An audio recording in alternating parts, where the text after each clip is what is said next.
I've been in so many relationships where it's either me or the other person who almost sabotages it by thinking something's wrong when it's not, you know?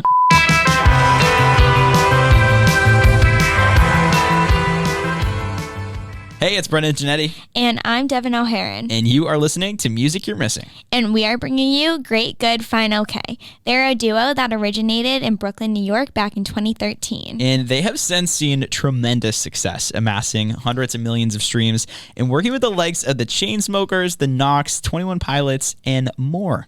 They just dropped their new track, So Far So Good, which is streaming at the top of the Music You're Missing playlist on Spotify now. We're so excited to get them on the line, but first, we got to give a special thanks to Playlist Push for sponsoring this episode. Playlist Push helps independent artists and small record labels get their music heard by playlist curators and music influencers like us directly. We've discovered some really great artists on the site, which we've added to the Music You're Missing Spotify playlist, of course. And for a limited time now, you can use the code MYMPOD for 10% off your next Playlist Push campaign. What's that coupon code, Devin? MYMPOD. It sounds better when you say it. Yeah, I know. Everything does. You can find a link to Playlist Push in our Instagram bio. What is our Instagram at, Devin? At Music You're Missing on Instagram. That is correct. And enough of that. Let's get Great, Good, Fine, Okay on the line. How's it going? Hi, doing very well. How are you guys? We're doing Good, wonderful. Can't complain. It's like super hot where we are, and our room is like AC'd, but not actually because I'm sweating. It looks like you guys are in the like Between Two Ferns studio or something. Honestly, that is hilarious. Yeah, I think that must have been their inspiration when they were designing the studio because they truly put us in between the two ferns. Very Good. Shout out Big Night Media. Yeah, but that's, your beautiful face. So thank you so much for calling in. We were just talking about you grew up in upstate New York, but you're currently in Brooklyn right now, yeah?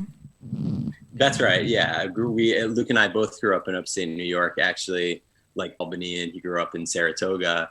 And then we both went off to college. We didn't know each other up there, but we both ended up in Brooklyn, where I've been now for about 16 years or something. And he was there for close to that long until the pandemic inspired him to move out of there and move back upstate for a while. And as I was just telling you guys before we started, he's thinking about moving to LA. So a lot of transitions happening for us. That's interesting because that was actually one of our questions, because the music industry was so based out of New York for such a long time. And I feel like it's kind of evolving. And a lot of it is moving to LA and even Nashville, too. Yeah, Nashville, LA. It's not as centered in New York anymore. Yeah, that's definitely true that a lot of songwriters and producers are out in LA. It does seem like the industry in general is in LA, but I don't know, there's still a scene in New York and I love it. And as an artist, I sort of feel like it doesn't matter that much where you live. If you're a professional songwriter and you work with a million different people all the time, then maybe LA is where you want to be. But as an artist who's, most of the time working on my own stuff, it kind of doesn't matter. And I love New York City and I love living in Brooklyn. So I think I'm going to stick it out a little while longer. Interview me again in 3 years and maybe I'll be like, yeah, I'm in LA now. I don't know. I just felt like that's where I needed to be. We'll see. Interesting point, though, because, I feel like this year has taught us that you can work remotely for a whole bunch of things. So if this move does come in and he's in LA and you're in Brooklyn, would you still be able to work in the same capacity in terms of production and branding and stuff like that? Yeah, and that's a good point. Exactly what you said is the pandemic sort of proved to us that we could work just as efficiently apart. And so I feel like if he's there, it could almost be better because I'll go out there for long periods of time and work with him, and it'll be a more like concentrated work vibe. And then, he'll be making connections out there. It'll sort of be like GGFO is like bi-coastal, it won't be like we're separated. It's just that we're now taking up more space. That's kind of cool. You could even do a project on that, like a West Coast, East Coast. I don't even know. Totally. I'm like sort of like, selfishly excited to just like have a reason to go to LA more to work because I love visiting and I love working out there. And so many of the artists we love are out there and our collaborators are out there. So I think it'll be cool. It'll be like the best of both worlds, I think. Yeah, definitely a different inspiration and vibes between New York and LA. So you could get a little bit of different stuff, I guess. And honestly, like the most important thing for me is just that change of scenery is inspiring. So like it doesn't even matter so much that it's LA, just like going there, we always write great stuff because it's not what we're used to. And the same happens when we go to Miami or we go to like rent a cabin in the woods in upstate New York, which we've done a bunch of times. We always write our best stuff. So it's funny. It's like something inspiring about being in New York and working there. And then it's also like maybe even more inspiring living there and then going elsewhere to work. But so I don't know. It's complicated. That's a question I actually like to ask a bunch of artists. Is there one place in particular that just somehow just grasped your creativity like the most and it turned into a lot of great work? I know for me personally, you had mentioned upstate New York. I went to this random tent. It was like a preset tent in the middle of nowhere, Red Hook, I guess, New York, if you're familiar. And yeah. It was like, after that, I was like, whoa, I have so many ideas. I didn't know if there was a spot that did that for you. Exactly. That's what I was going to say is what Luke and I have done a bunch of times is rent cabins in like the Catskills, which is very remote and in the woods. And we've done that like 2, 3, 4 times and have definitely written some of our best stuff. There's something about just being like secluded, not having great cell phone service, you know, like really being able to focus more. But we've also gone and worked like on the Jersey Shore at the beach, and there's something about the ocean and the beach that inspires something. And I mentioned we went and worked in Miami once and did some great stuff there. It's like almost any time we go somewhere, just like any other destination, we come out of it with some really cool things. So yeah. So that's another reason why it doesn't really matter where we live, because we can both just meet other places to work. Absolutely. You had mentioned again before the call that you were a big fan of Boston. What brings you out to Boston? Was it like a work trip or just for fun? So I actually went to college in Boston. I went to Boston University. Oh, no way. That's so funny. Yeah. So I lived there for 4 years and absolutely loved it. Actually got a lot of my like musical start there. I had a band in college called Lukewarm, which was actually a funny thing. Side note, my band was called Lukewarm and I never knew a Luke in my life. And I didn't know my partner Luke yet. So I sort of think that was like a universal foreshadow or something. But anyway, that's where I sort of started playing with bands and realizing like, oh yeah, this is like what I want to do forever. And I played by myself a lot there. And I was like signed to like the Boston University, like promotional record label. And they like set up shows for me in front of like the church. And I had a radio show. And so, yeah, I sort of like really got my start there. So when GGFO started and we started touring, Boston was always the city we hit. It was kind of like we played Boston and we played DC just as much as we played in New York, just even though we lived there. And it was just like so special after, you know, walking by Paradise every single day because I had a house in Allston, and then getting to headline Paradise was just like so surreal to get to do that.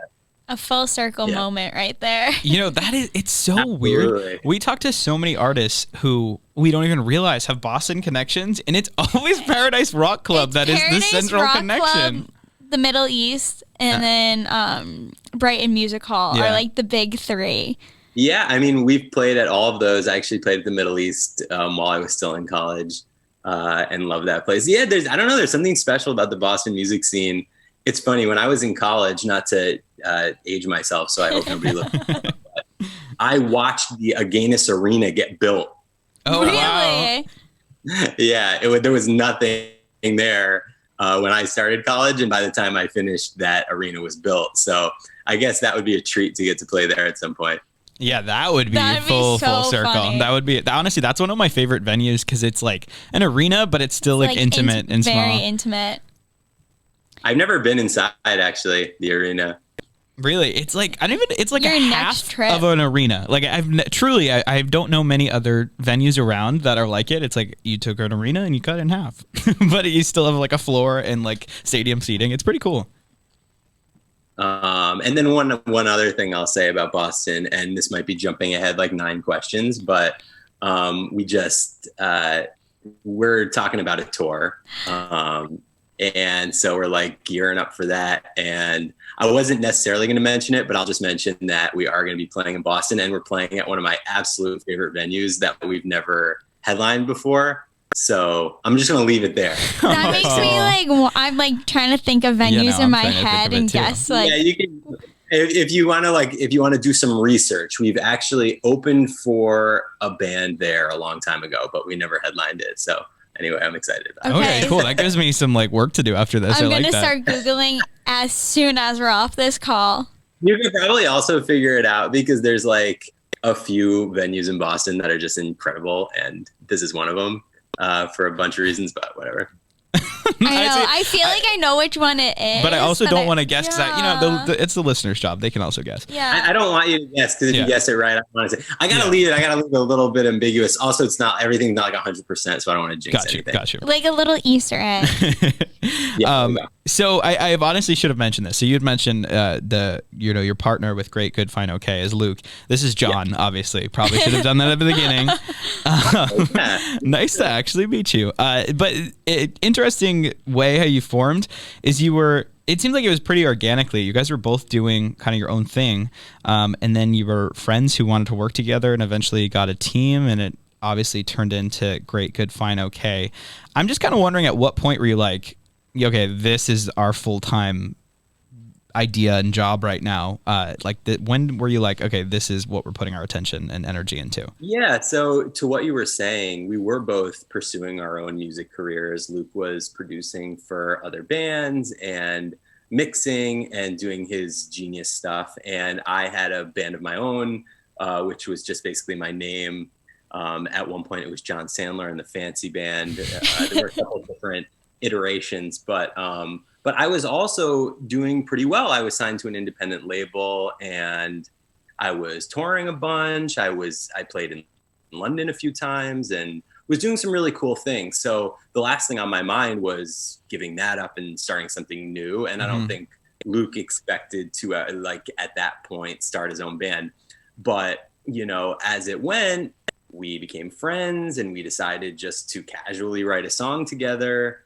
And then we wrote You're the One for Me, and both kind of, looked at each other and sent it to some other people, and everybody thought it was really special. So it wasn't at that point that we decided to start the band, but then when we finally released it and it like took off in a really crazy way, and we started getting like record label offers and we got a publishing deal, it was just like, and we both knew how insane that was because we had been around the block so many times. We didn't like take it for granted. We knew how special and rare what was happening was. So I'm trying to think to your question what like the moment was, but it was probably like, I don't know, like we played our first 7 or 8 shows at South by Southwest, and we got down there and we already had fans and we had only released like one song. And it was just like a series of really incredible things going right for us, where we're like, well, this is obviously our thing now. Like, this feels right. Something wants us to do this. So, yeah. And then for the past, it's crazy to say, but we've been a band now for like 7 or 8 years. And every single year, the needle seems to move a little more. Like, we play another festival that we've always wanted to play that we hadn't, or a song does some sort of milestone that we've always wanted. And so it's just kept us going and kept us inspired. And we've built like this amazing fan base who are so loyal. And so I'm getting away from myself. But I think the moment was when we started seeing that we had fans, like real fans, like it's so easy. Like everybody has been, if you do it right and you start out and you're playing in little clubs by yourself or whatever, everybody has the experience of not having real fans. You play and it's just your family and friends that come, and you realize what an incredibly large leap that is to actually get real fans. So when it started happening for GGFO, I think that's when we were both like, okay, this is special. Yeah, I mean, I think the way that you experience like that debut is really cool and unique because nowadays a lot of establishing an artist is based off like going viral or something like that. But you guys really like had to develop hardcore fans, and then obviously South by Southwest was a great opportunity to be exposed to new people, and that was like prior to the TikToks and like and social Instagram. media. Yeah, South by Southwest is just an insane opportunity for anyone in your position, not necessarily starting off, but trying like getting everything in motion. So yeah, big foundation was laid, I feel like. 100%. Yeah. Yeah, and I also think that's interesting too, because you said like 2013 is when you debuted, but you still have a really loyal fan base. Like if you look at your latest release, So Far So Good on YouTube, the comment section, all of it is positive. Like that in this day and age, that ain't easy. Okay, there's so much negativity on every video, no matter what. But everyone, and it's not just like this is a great song. Like they're like, oh my god, like I've been following these people for so long, I love them. What is your key to building such long-lasting relationships? Because people it's hard to explain. Fans can tell when what you're doing is real and genuine, and whether you're artists or whether you're just like someone who won American Idol and got lucky or something like that. You know what I mean?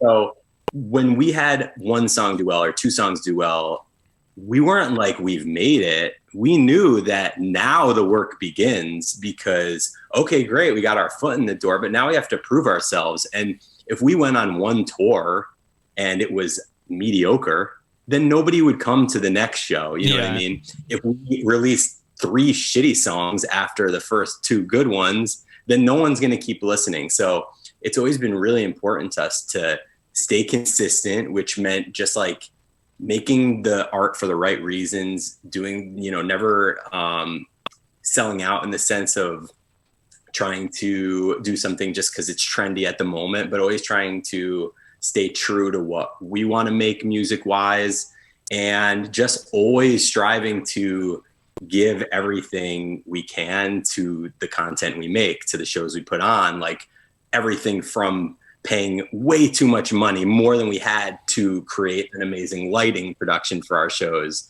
to like, making music videos that were way too ambitious, but like we knew that it would be, special for our fans, and just always just like, we feel like we get what we give, and that, I think that's kind of the trick, just like doing it for the right reasons, concentrate on quality, and after that, then the fans judge, and so there's not a day that goes by that we don't feel grateful that we still, after all this time, have a loyal fan base, and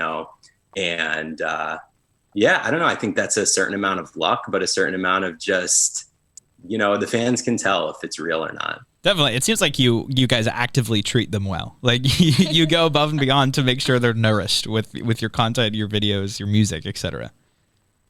Yeah, I mean, that's important to us. Even like, we've been on a lot of headline tours now, and every single show we go out and we say hey to fans and we sign stuff. And I will do that until it is literally physically dangerous for me to do that, because I love it. I don't just do that because I think I should do it. That's what it is to me to be an artist, is to give back. And then I know I'm giving because I'm feeling it. You know what I mean? Yeah. It's like that give and take with the audience, the energy. That's like why I do it. That's what I love about it. So yeah, it only makes sense that I would do anything I can to nurture our fans as much as they nurture us.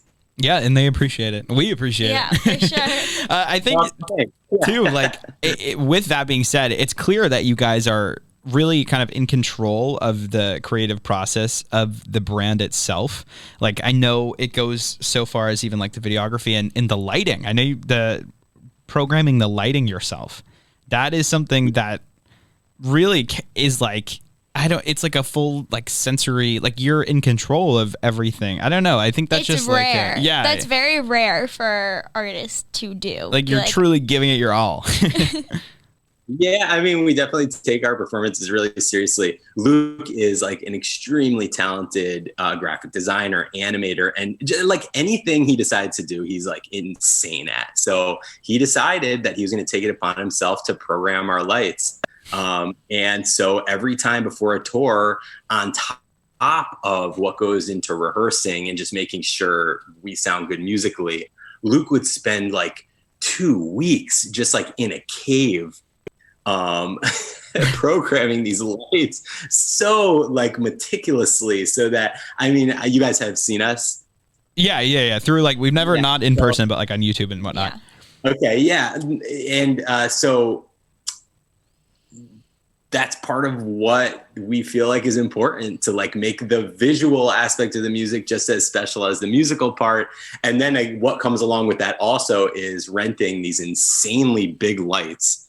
And we have this huge trailer that barely fits everything.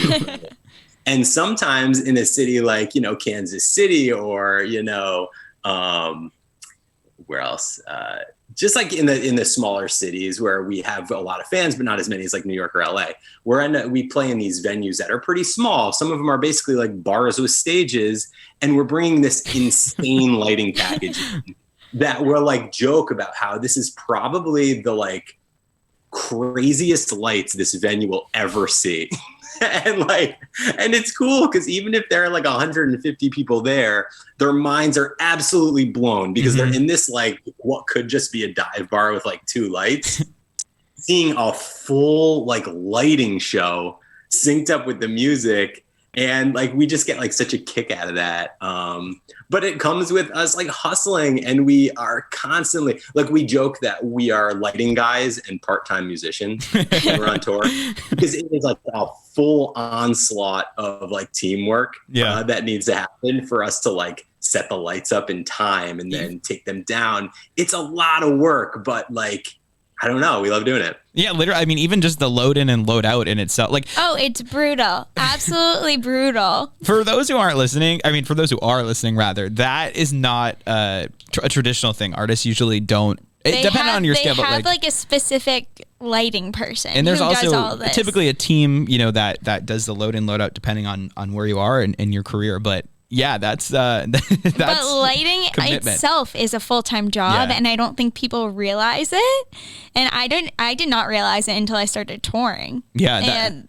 I have no idea how the lighting people do it. It's also like one of my favorite parts of a show is when the lighting just like syncs perfectly and just adds a whole other layer of amusement to the actual show, and it like captivates you more even into the music. It really does. Totally. I mean, I love that too. Yeah. I mean, for us, we're still at a level where, maybe we could hire roadies, but we don't. And so it's all hands on deck, and we all like contribute, and we're just at a point where we are the roadies still. And so I don't know, we make it work. Honestly, you're doing it well. I like that. That means just you have a good, loyal team with you, and you know exactly how you like things, and you just get it done. So you don't need extra people also, if you can do that. When we do hit the stage, we feel like we like earned it. Yeah. And it's even sweeter, you know what I mean? Because we weren't just like relaxing in a hotel room all day. We were like doing it. I don't know. There's like some sort of like manifestation element involved where we're spending all day like preparing this show. And then when we finally do it, I think maybe that comes across that we're so relieved that we're finally doing the thing that we worked all day to do, Yeah, I feel like that must translate into the energy you bring out on stage too. I think so. Yeah. Well, bring it back to the... That said, I look forward to having roadies, but I'm not telling the universe that I don't want that. Yeah, submit your applications. We have his email. We'll give it out. Speaking of new music, though, so far, so good. Definitely love the track. And at least for me, like it resonated with me almost immediately. I like was joking to Devin. I was calling it like my anxiety anthem because I kind of took it like, like at least lyrically, like stop creating stress in your head when in a new situation or like a relationship, and just take for granted that nothing has gone wrong yet. And I think that's a really, like, you really captivated something that a lot of people kind of face. I would just love to hear the inspiration behind the track. Thank you. Yeah, no, I think you kind of nailed it on the head, that it's kind of a anthem of don't overthink. I've been in so many relationships where it's either me or the other person who almost sabotages it by thinking something's wrong when it's not, Yeah. Maybe a conversation just needed to happen, or like, I'm trying to like relate it to some of the lyrics in the song, but yeah, it's just like, don't overthink the situation. So far, so good. Like, just stay in the moment, stay in the present. Don't worry about the past. Don't worry about the future, which is like the hardest thing to do. But when I think of the song, that's sort of the vibe. Yeah, specifically now, I don't know what it is, but at least for me, I've been the least present of my life. I've been like so in the future and also in the past. So like when listening to this song, I was like, okay, this is a good one. Right. It's also kind of funny, like coming out of the pandemic and like things are opening up, just like this chorus of like, well, so far so good. Like, we'll see. Yeah, we'll see how long this lasts. Because I think, especially in the music side, just like I keep thinking like, oh, shows are going to shut down soon, or like things are going to go wrong in terms of music, and like we're going to go back into lockdown, no more jobs or whatever. But I mean, so far so good. That's why it's important to just like stay in the day. Like, things are good right now, so let's just like try to stay in it. And so far so good. Yeah, I'm going out on the road next week, and I'm like, okay, I'm still advancing all my shows. So far, so good. We'll see. Things are happening in like Vegas, LA. I'm like, I don't care. They're fine in Boston. We're all masked up and everything. So, and also like that. First of all, congratulations. That's awesome that you're performing. I'm like, I don't perform. I do not perform. She gets that all the time. I work for Live Nation. Okay, amazing. So it's so funny because anywhere we go, people are like, okay, you're performing, and I'm like, no, I have exactly no talent whatsoever. But like, and one day I'm just going to pretend I'm like the star of the show. I would absolutely do that. I'll be a backup anyway, dancer. As long as you like what you do, yeah, then that's what's important, and enjoy it, because you never know when some insane catastrophic event's going to end it all again. So right. That's kind of what I'm going to try to do, is just like, for example, we were lucky enough that right before the pandemic happened, we toured in the US, and we actually toured in China, which was insane. Nice. Wow. And I did very much, I always enjoy touring. I never take it for granted, and especially when we're like international, I especially enjoy it. But like, I want to even get to a point where I'm enjoying it and not taking things for granted even more, knowing now how fragile like everything can be. Yeah. Never in my wildest dreams would I have thought that GGFO would not tour for like almost 2 years. Never ever would I have thought that. And it's just like such a good lesson of life, and shit happens, and just enjoy every day. Yeah, completely. I mean, we were pulled off the road. We had like a few shows left because of the pandemic. So I'm like, okay, I don't really know how long I'm going to, like, hopefully we're out for the whole leg, but I need to like enjoy every second I can of it and just really live in the moment. Yeah, that's exactly right. Well, you guys are coming back to live shows. You got the Darn Good Festival in August, and you were talking about a potential tour. Have you done any shows since, or is that going to be the kickstart of it all? Or not since, prior? Well, first of all, I'll just say that I believe it was yesterday that the Darn Good Festival canceled itself. No! Yeah. Rip. So that's not happening. And it's like, it's honestly, like, we were a little bit like, I wonder if that's going to happen. It seemed like a little too soon. I don't know. It was supposed to happen in like 2 weeks, and we were kind of like, we'll see. And then, they just canceled it. I'm not sure why, but, and then, everybody's touring in the fall. We decided to wait because Luke is actually getting married in the fall. Oh, congrats. Congratulations, Luke. Yeah, well, so we kind of wanted to block that out. And so that's why we're waiting a little longer. And so it's looking like 2022, but that's okay. It's like, as long as I see the light at the end of the tunnel, I don't care. It's like good. Like, I have a lot of time to prepare and like I was saying, like, make it special, and that feels good. And also, clearly, I mean, things are getting canceled, so. Don't tell me that. Good to know.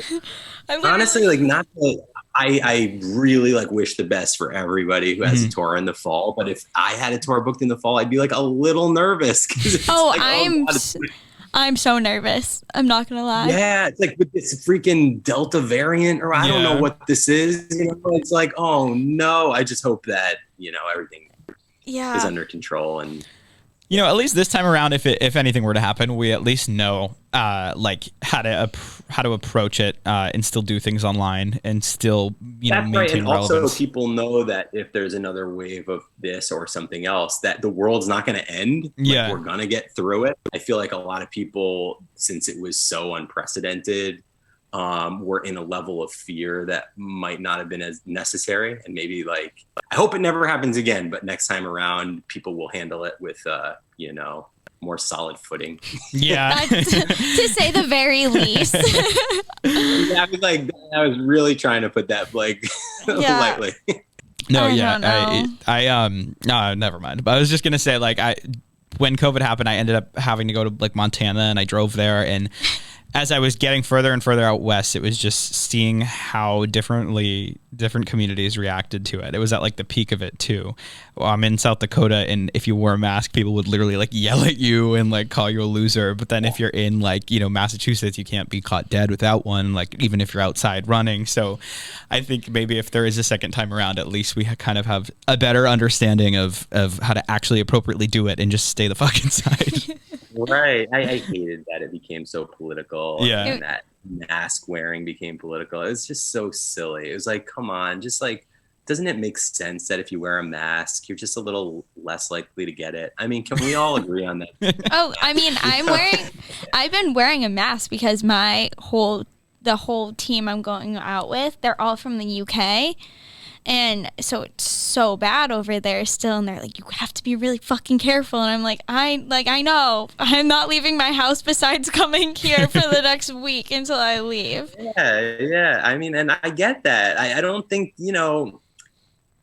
it wasn't the people that took it too seriously, or, maybe there was no such thing as too seriously, because it was like, a lot of people were dying. It was terrible. So, Yeah. But it was the people that like weren't taking it seriously at all that I was like scratching my head about. And I don't know. I think there's like a happy medium. I think there's like a perfect way for everybody to handle a thing like that. Mm-hmm. And maybe we're going to get closer to that if it ever Yeah. happens again. That'd be nice. Yeah. I know. Well, that being said, the world obviously shut down, but you guys were still churning out some tunes. We just said you had So Far So Good, your recent release. The one before that, Real, I'm kind of interested to talk about because there's like a sonic connection between the two, and then you got a little like ex machina motif going on with the artwork. What's the meaning behind that? Is it like alluding to a future project or something? Yeah, so I'll just back up and say when the pandemic happened, we were planning on just sort of working on music for the next few months anyway. So that, kind of worked out for us that we were already in recording mode. And a lot of the songs we've released over the past 6 months were songs we wrote right before the pandemic or kind of right when it started. And yeah, I mean, we've released more songs in the past 6 months than we usually do in a short amount of time. It's kind of been like every month a song. And so that's been cool because that, the pandemic didn't stop us from working and releasing songs. And so we sort of felt like that was the one thing we could do and have control over. So they've been some of my favorite releases yet. You mentioned So Far So Good, Real. We also released a song with this amazing artist, Emily Burns, called Could Be Us. We released a song with Yokelore, who we've been fans of. We released that song Progress. So it's been a really cool like arsenal of songs that we're actually just in the process of wrapping up in a cool way. And so stay tuned for that. But as far as the artwork goes, I mentioned Luke does all of our art, and we talk about what the inspiration is going to be a little bit, and then he kind of runs with it. Wait, he does the actual like graphic design of the artwork? Yes. He spends $1 trillion making the art. Yeah. Oh my God, I would love to be inside this man's brain. What the hell? That's another thing. I wish he could. I wish he was here right now so he could talk to you more about it. But yeah, he creates these like whole environments, which is like to me, they're like more than art. He like creates these worlds. Yeah. Which it's just like so cool because to me, it just perfectly visually represents what we're trying to do with the music, which is make it larger than just a song, larger than life. Have you feel like when you're listening to it, you're stepping into like the GGFO universe. Mm-hmm. And that's what Luke is able to do with his art. And it's just like, how often is the guy who's literally making the music also making the art? I doubt that ever happens. Yeah, but, no. but it's so cool to see, you know, like the same brain who came up with whatever the drums sound like is also coming up with what the single art looks like. There's something there that I think is really special. But I think for real, you mentioned, it was just kind of it's a simple idea of like, I've been in lots of relationships where people act all sorts of ways and try to impress or try to act this way or that way, when really, and I think this is kind of universal, all you want from the person that you're with is to be real, to be themselves, you know, whatever that is, because, you know, they might think acting a certain way is bad, but you might love it about them, or like, you know, you might love the things they think are flaws. And so that's kind of what that's about. So it was sort of a little bit of an obvious choice to have this like robot woman be the sort of image of this person that is not being real but wants to be real, and you want her to be real, and you know, it's a web of complication, but she's the mascot for that song for sure. That is odd. Now I'm gonna look at that artwork in such a different light, you know, now knowing more of why it's there, and I think that's so cool. And then even just what you were saying is like, if you looked through all of your artwork, I was actually doing this today. I was just like scrolling down, looking at your releases, all so different, but they all kind of exist in the same world, like artistically speaking, but then even sonically too. Like, you've clearly changed up your sound over the years, but like you can still definitely tell that it's you guys. I think that's a great thing that you guys have, that again, like you said, it really brings you into your own world. Yeah, and that it's I'm happy to hear that. I love that, because we do try to push the envelope as far as like our sonic sound. And so, and I agree with you that I think even the stuff like, you know, You're the One for Me versus Terrified, which couldn't be more different, still to me sound like Great Could Find Okay. And I think what that is if Luke and I are involved, it's going to sound like Great Could Find Okay, because he's making the music and I'm writing most of the lyrics and the melodies. And it doesn't matter if we write a country song, you're going to be able to tell that it's Great Could Find Okay, you know. And then the art is going to be like a cowboy flying through space. That's when you know, like, that you gotta, that's a great partnership. No, totally. And that's another, you know, thing that I sort of realized about us a long time ago that inspired me and made me feel like we're really onto something, is that the sum was greater than the parts. That when Luke and I are together, we create something that would not exist without the two of us. There's something very special about the yin and yang of us. And I'll just mention, like, we couldn't be more different as people, which, you know, might be obvious and makes sense in that context. Yeah, I think that's super important too. Like, anytime you're working with someone, or even like if we work with, I also work in music, I should mention, and I oftentimes like help a bunch of like smaller artists. And this one guy actually recently reached out to me, and he was like, "Oh, I have like a producer and this, but I don't really like any of them, and like they don't really help me." I'm like, "Okay, so then drop them. Like, you don't need them. Like, that you got to shop around until you find that relationship that you guys have, because truly that's when you create the best possible product." Right. And even if you don't find someone that you end up being in a band with forever, it's so palpable when you work with someone and you feel that chemistry. And even that's brought us to write with the same people over and over again. You know, we used to do these like writing trips with LA where we'd write with different people every day. And we have a pretty good track record of writing great songs with those people, but we always end up writing with the same people. And actually an example of that is, do you guys know the band Before You Exit? I don't. I don't know. I'll just be honest, I don't. They're these guys who we got to know and became friends with a long time ago, and they're amazing musicians and songwriters. And we wrote the song "Find Yourself" with them. Oh, cool. That song is actually a collaboration between the two of us. That's our most streamed song. It's like, you know, it was a crazy thing, but we just did a writing trip with them for a week upstate about a month ago, and wrote like 4 of the best songs we think we've like ever written. But it's just like, when you feel comfortable with people and there's a chemistry, there's just like more freedom. And when you know, it's just Yeah, like you were saying, if you don't feel that, then don't waste your time. Absolutely. Yeah. That kind of actually brings us to, and then we promise we'll let you go. You're just so entertaining to talk to.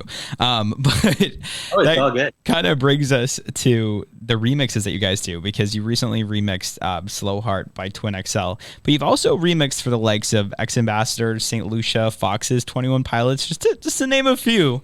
But like you said, you have such an established kind of like workflow. So I'm wondering, like, what's the difference when you're working on your own sound, your own project versus someone else's? Like, where do you find yourself being more experimental, like with yourself, or with your own music, or with someone else's? That's a great question. I wish I could take more credit for the remixes, but that pretty much is Luke's territory as the producer and engineer. A lot of times he does those and he'll like show them to me when they're like almost done. And I'll be like, sounds great. Put our name on it. You know? Yeah. And so he's done most of those. Towards the beginning, he would bounce them off me a little bit more. And actually we did one for St. Lucia a million years ago that I sang on and like wrote a little section for. But we haven't done that much.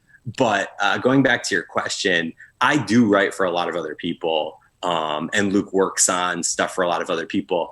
And it's very fun for me. I guess I can only speak for myself as a songwriter to write for somebody else in a voice that's not necessarily mine. I can write about stuff that's not quite as personal. And that's not to say that I don't feel as much freedom in Great Good Fine Okay, but it's fun to have both of those things in my life. Mm-hmm. And I'm sure that's the same with Luke. Working on Great Good Fine Okay, there's like a certain level of like, we're writing within these parameters, and, you know, the subject matter is usually going to like come out of my brain and my experiences. Yeah. And I love talking to an artist and finding out what's in their brain and then like writing for that. And as a producer, I'm sure Luke does the same thing, and it's probably fun for him to make music that sounds nothing like Great Good Fine Okay, because he's perfectly capable of doing that as well, you know. Is there a genre that you haven't, or sound that you haven't like wrote for that you really want to? I've written so many songs that I like, not to say I've done everything, but I've written in most genres. Really? I even at one point was asked to write like some really hardcore hip hop. And I was like, you know, well, you can imagine what that was like. Yeah. It was fun, but like, and then like, I've definitely dabbled in writing things that were kind of country. I don't know. I'd like to like do that. That sounds fun to me, is to like go to Nashville for like a month and write country songs with like country artists. That actually sounds really fun to me. But then also on the same token, it sounds really fun to me to like go into like hip hop sessions and be the dude who like wants the hooks, or like, I'm not gonna try to help write the raps, but like I can certainly help bring them together with like a pop hook. Yeah. I don't know. I'm trying to think if there's any other like genres. Yeah, I don't know. It's like, I'm down for whatever when it comes to writing songs. Yeah, that could be like a fun challenge. Maybe we can mix the two, like hip hop country. That was a thing for a second. Billy Ray Cyrus. Or like Lil Nas X. Yeah. For a second, I thought that was catching on. Like, because then we had the Get Up too, and I thought it was going to be this whole new genre, but I'm kind of glad. It started with like Nelly and Flo Rida. True. Whatever that song was. I can't think of the name. Cruise, right? Cruise, yeah. They also came out with another one not too long ago, I'm pretty sure. They need to chill. So I'm like blanking, but there's been some other like really big like hip hop country collaborations. Oh, the Over and Over Again. That Well, that was Tim McGraw and wait, was it Tim McGraw? No. I don't know. Who knows? I can't keep track of so many country story artists. is we're not the first people to think of a country hip hop collab. But you could bring it back. Yeah, the next one though, the next hit will be a Great Good Fine Okay. Like Great Good Fine Okay, Garth Brooks maybe. Great Garth Fine Okay. Love it. All right, well, man, thank you so much for chatting with us. We really appreciate it. Of course, no, thanks for having me. We kind of alluded to what's next, a potential tour, and maybe even a potential potential, maybe even a potential full project, what can you actually, like, what can you tell us? What is on the horizon? What I can tell you is that we are writing like what I think are some of our best songs ever. So there's going to be a lot of new music. I'm probably I wouldn't say I'm most excited about that, because as I did allude to, we are going to be touring again. Nice. And I love nothing more than performing and connecting with the fans and feeling that energy. So aside from the tour, I hope we do other kind of live performances and, just keep doing what we've been doing, which is trying to like push the envelope with our sound and trying to create content that's different and interesting, and just constantly like thinking about what we can do to, bring Great Good Fine Okay into the next, chapter. Heck yeah. Well, that's so exciting. I'm so excited. We'll definitely have to catch you on tour at whatever this mystery venue is in Boston that you're playing at. We're going to get off and do some research. Whenever we do announce it, you hit me up and you'll be our guest. We got it. We got it. All right. Well, thank you very much again. We'll be in touch with whoever we were messaging. I don't know if it was management or you guys. Whenever this comes out, I think it's like 2 Mondays from now. Yeah, I believe and so. then you guys will be on the playlist cover and we'll put your music at the top. Amazing. Thank you so much. All right, Thank perfect. you. Thank you so much for your time. We appreciate it. It's always interesting hearing someone talk who's really done everything in the industry, and he's been in it for such a long time. I don't want to make it seem like he's not old, but like he's not old, he's had a but career. like he definitely has experience. Yeah. And it's just funny how many different little things they do, and really getting behind all of the details was interesting. Yeah, no, I agree. I think Music You're Missing is great. We often talk to a bunch of like really new artists. So there's often not, much to talk about in terms of like what they do behind the scenes. Just because most of these artists, are breaking during COVID. A lot of them haven't even toured. Yeah. And like, especially in the past, like he was like, yeah, we've headlined like 10 tours. Like, yeah. He played in China. Like it was really cool to hear that, especially being fans of the band too. Just knowing, from one music lover myself, knowing how like intricately crafted a lot of their work is, it was really nice to kind of hear like a lot of the things I thought about their music and branding and whatnot is actually true. And it was cool to talk to Jon. Luke seems also like a crazy mastermind.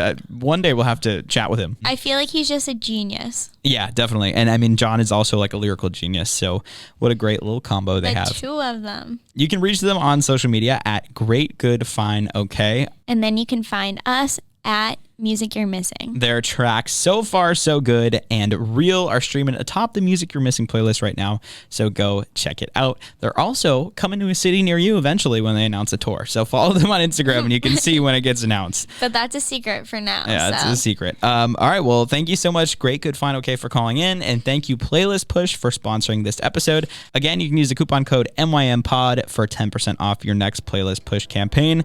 That's all for us, folks. Goodbye.